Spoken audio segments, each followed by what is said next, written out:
Hey, you're on the air with JohnJay and Rich. Well, if it isn't our friend Miley Cyrus, presenter at the Academy Awards. Oh, I'm so fancy. Yes, you are. Hey, did you hear, did you hear what our producer did yesterday? No. Canceled their interview with you? Well, at least I called back and I won't get fired. Yeah. His name, I mean, the guy's like, it's like, hey, Miley Cyrus is calling in tomorrow. We're like, oh, right on. That's huge. And all of a sudden he was like, yeah, we couldn't move some stuff around, so I canceled it. I said, are you out of your mind? It's Miley. She's got possibly I got to imagine that you were more excited about this movie coming out than any of your incredible feats that have happened before, because this is something that you sort of engineered this project, right?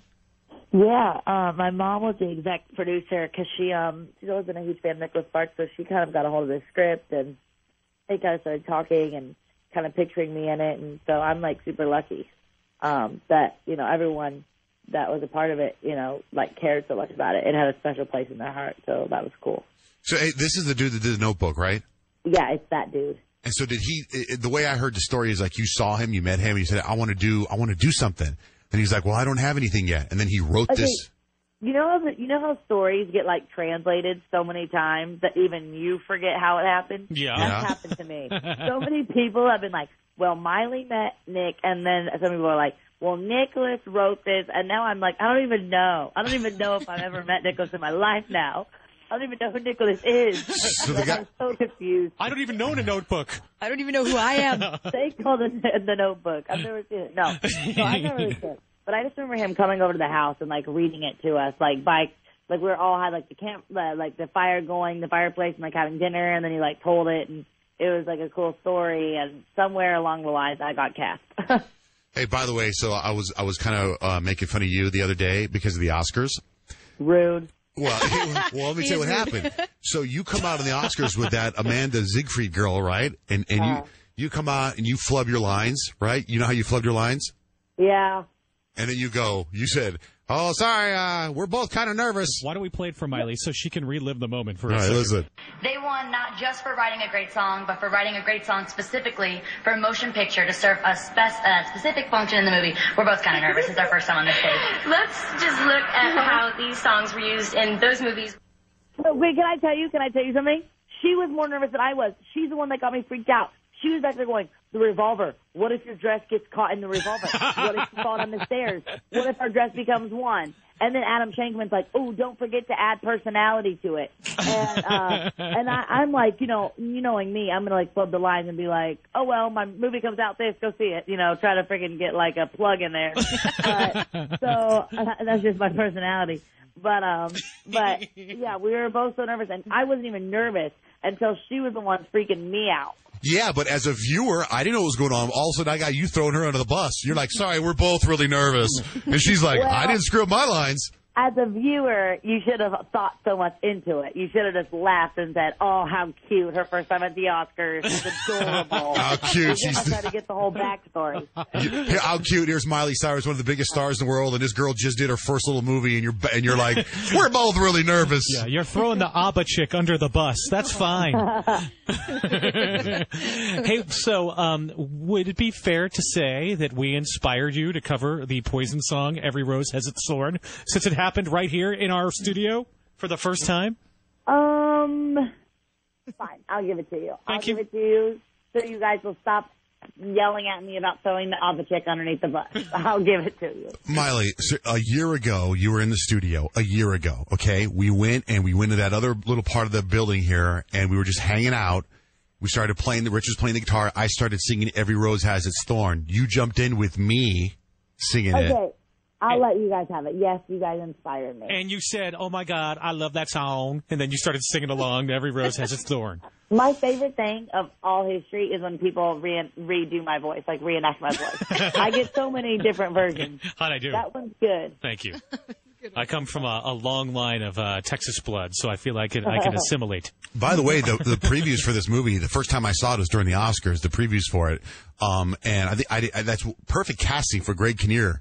Was he play your dad? Yeah, Greg is so cool. He's like, honestly, he's now the standard of, the high standard of actors that I want to work with. Like, he kind of set the bar for everyone because he was so awesome to work with and, like, so funny and brought, like, so much joy to the set.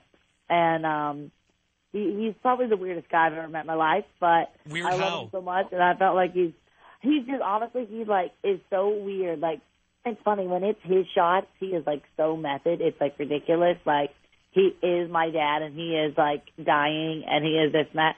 And then when it's our shots, he's, like, back behind the thing, like, making jokes and, like, doing the weirdest stuff. Like, he's just so funny. He's so much fun to work with, but, like, he's definitely strange. Oh, my God. I didn't know that the dad dies in the movie. Oh, sorry. Oh, my God. I can't see that. I don't want to see. I can't see how does he die? Does he have cancer? How does Greg Kinnear die? No, I didn't say he died. I said he's dying. Oh, well, is there some kind of miraculous cure? Because The Notebook would never end that way. Well, you better go see it. They died in The Notebook. What are you talking about? Yeah, at the end, they die in The Notebook. They died. Yeah, that's right, huh? Is this movie a love story, but it's also about a father-daughter relationship, and the dad dies at the end, and you have to have an let me ask you this: do you have an emotional crying scene in this movie? I have an emotional meltdown. Really? Are you that good of an actress? Like, can you just do it right now? Like, cry, Miley, cry. You're gonna have to go see it. Cry, Miley. See what I mean? That's like plugging. You have to go see it to make it. I get it. And, we're always campaigning, too, much like you're always plugging. Would it be cool if you reshoot the ending scene of the movie where you're crying and you give us a little mention? Oh, my God, I wish my dad's dying. I wish I could be listening to JohnJay and Rich right now. And then that's just part of the movie. How about you play my dad? That'd be great. And you're dying. And I'm like, you can't die. Then I can't listen to JohnJay and Rich. Oh, Miley, you're awesome, man. I'm glad you called in. I got to tell you, we were so distraught yesterday because our producer, we just hired this guy from Florida, and it's like Miley Cyrus is calling in, and then next thing you know, he's like, hey, we couldn't fit Miley in anywhere, so we canceled her. I was like, are you kidding me? You make room for Miley. We talk to Miley anytime she calls in. We talk to Miley. Yeah, they were ripping him a new one. I mean, to shreds on his birthday even. I mean, he was like crumbling at the seams. The poor guy. Maybe. Should we fire him? It's up to you. Miley can save or... I'll save his job. No, well, here's what we're going to do. When the movie comes out, we are going to have him actually for real life die the way Greg Kinnear dies in the movie. JohnJay. Whatever Greg Kinnear has, we want Bill to get in real life. Well, I actually poisoned my father in the film, so you're going to have to poison. Oh, my God. So you're just like Drew Barrymore in Poison Ivy. Just kidding. Miley, hold on. We're going to play your song, come back, get more dish, hear about the movie, hear about your boy, hear about music, hear about you, hear about your dad, hear about your hair, hear about your necklace. Can you hold? Yes. Please hold, Miley Cyrus.